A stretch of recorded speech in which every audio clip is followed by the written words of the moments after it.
Siamo nel centro di Pesaro, in Piazza del Popolo, quello che era l'antico Forum di Pisaurum, la Platea Magna, e all'intersecarsi del Cardo e del Decumano troviamo il Palazzo Ducale, da sempre sede del potere civico, dai Malatesta ai Della Rovere, sino ad arrivare a diventare l'attuale sede della prefettura.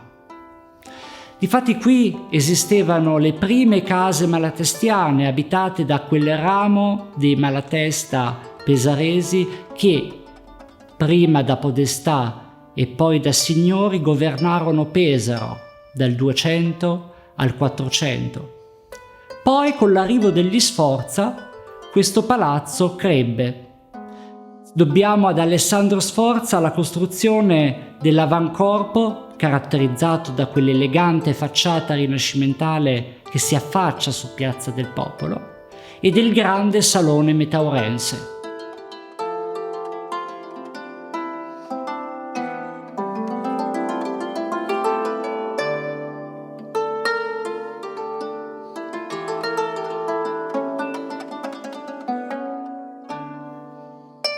Soltanto però con i Della Rovere il Palazzo Ducale acquisì le attuali dimensioni, che coprono all'incirca 1 ettaro nel centro storico di Pesaro.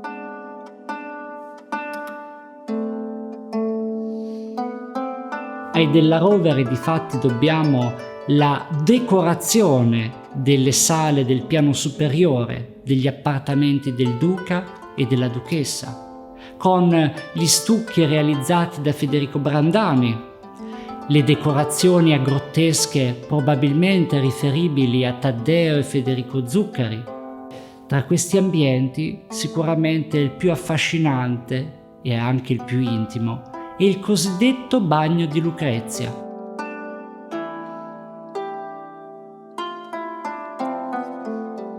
Ci troviamo nell'appartamento della Duchessa. Siamo intorno alla metà del Cinquecento e in particolare nella toletta o bagno, appunto, trasformato poi alla fine del Cinquecento in cappella di preghiera.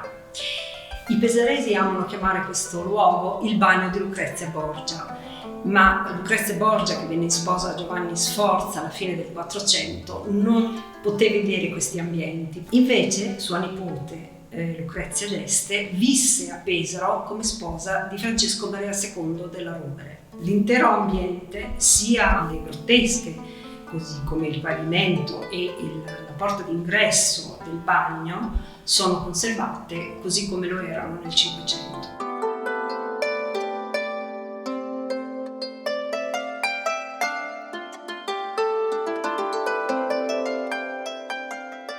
Sotto gli appartamenti della Duchessa troviamo la loggia del Giardino Segreto, una loggia che dobbiamo al genio di Girolamo Genga, architetto ducale sotto il governo di Francesco Maria I Della Rovere, che proprio tra la fine degli anni 20 e gli inizi degli anni 30 del 1500, oltre alla costruzione di questa loggia all'interno del Palazzo Pesarese, stava approntando i restauri e le edificazioni ex novo della Villa Imperiale di Pesaro. Citiamo Villa Imperiale perché all'interno della loggia troviamo una serie di decorazioni realizzate dagli stessi pittori che proprio in quegli anni, tra la fine degli anni 20 e gli inizi degli anni 30 del 1500, lavoravano a Villa Imperiale per il Duca e la Duchessa di Urbino. Raffaellin del Colle, Camillo Mantovano, Francesco Menzocchi, che anche qui nella loggia del Giardino Segreto dipingono una finta natura, sì, una natura finta che doveva dialogare con la natura vera del giardino.